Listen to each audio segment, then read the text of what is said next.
देशभक्ति की धुन, उभरता जोश, करतब, झांकियां और जवानों की परेड।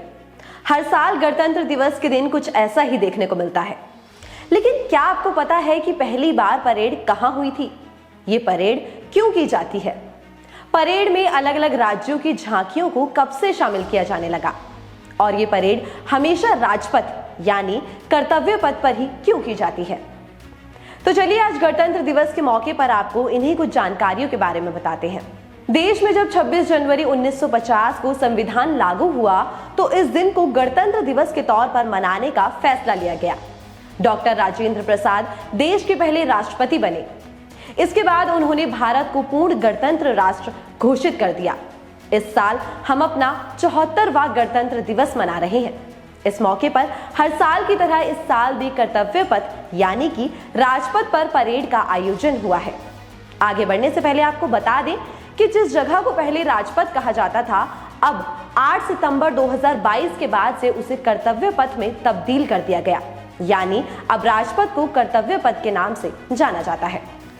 संविधान लागू होने के बाद देश को पहले राष्ट्रपति मिले डॉक्टर राजेंद्र प्रसाद। उन्होंने राष्ट्रपति पद की शपथ लेने के बाद दिल्ली के पुराना किला के सामने मौजूद इरविन स्टेडियम में पहली बार गणतंत्र दिवस के मौके पर तिरंगा झंडा फहराया और परेड की सलामी ली।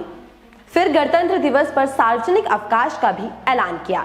इस दौरान देश के पहले प्रधानमंत्री पंडित जवाहरलाल नेहरू और गवर्नर जनरल सी राजगोपालाचारी भी मौजूद थे।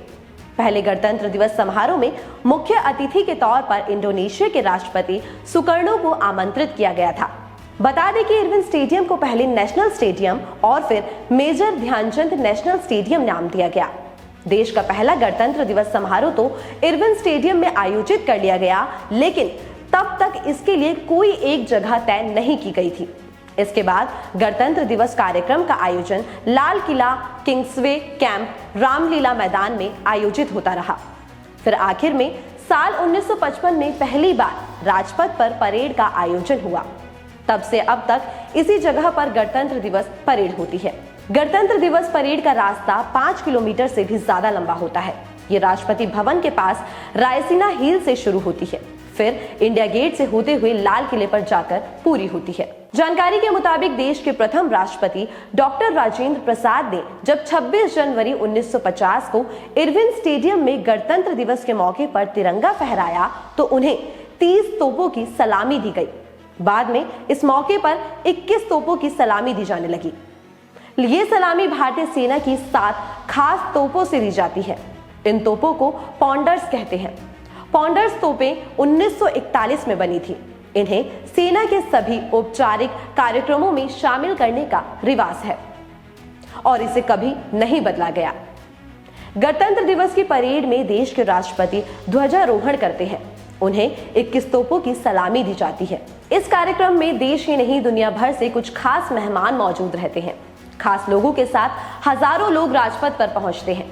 ऐसे में देश की शक्ति, साहस, शौर्य, पराक्रम, विकास और विविध रंग का प्रदर्शन करने के लिए परेड का आयोजन किया जाता है। इस दौरान तीनों सेनाओं के अलावा एनसीसी और विभिन्न बलों के जवान भी परेड में हिस्सा लेते हैं।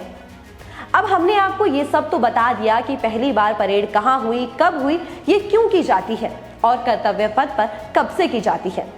अब हम आपको आगे बताते हैं कि अलग अलग राज्यों की झांकियों को इसमें कब से शामिल किया जाने लगा। तो पहली बार गणतंत्र दिवस के आयोजन में परेड के साथ झांकियां शामिल नहीं की गई थी। सबसे पहली बार 26 जनवरी 1953 को सेना और अन्य बलों के साथ राज्यों की झांकियों को भी परेड में शामिल किया गया। इन झांकियों में सांस्कृतिक कार्यक्रमों के साथ ही आदिवासी लोक नृत्यों का भी लोगों ने आनंद लिया। इसके बाद से लगातार राज्यों की झांकियों को चुनकर परेड में शामिल किया जाता है। परेड में शामिल सभी झांकियां 5 किलोमीटर प्रति घंटे की रफ्तार से चलती है।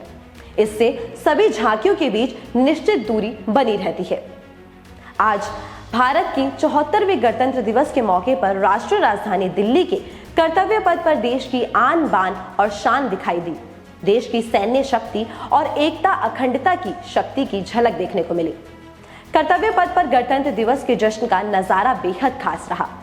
17 राज्य और केंद्र शासित प्रदेश की झांकियों के अलावा मंत्रालय से 6 झांकियां और रक्षा मंत्रालय से 4 झांकियां भी कर्तव्य पथ पर निकली। गणतंत्र दिवस पर कर्तव्य पथ पर भारत ने अपनी सैन्य क्षमता का प्रदर्शन किया। BrahMos missile, Sarath carrier, K9 bridge जैसे घातक हथियारों को देखने के लिए भारी संख्या में दर्शकों की भीड़ पहुंची। भारतीय सेना का अर्जुन MK1 टैंक कर्तव्य पथ पर गतिमान नजर आया। इस स्वदेशी टैंक की मार से भारत के दुश्मन घबराते हैं। इस बार गणतंत्र दिवस परेड में कई चीजें पहली बार दिखाई दी और अलग अलग राज्यों की झांकियां और परेड का शानदार नजारा आकर्षण का केंद्र रहा। तो आज आप सभी को न्यूज़ 44 की तरफ से गणतंत्र दिवस की हार्दिक शुभकामनाएं।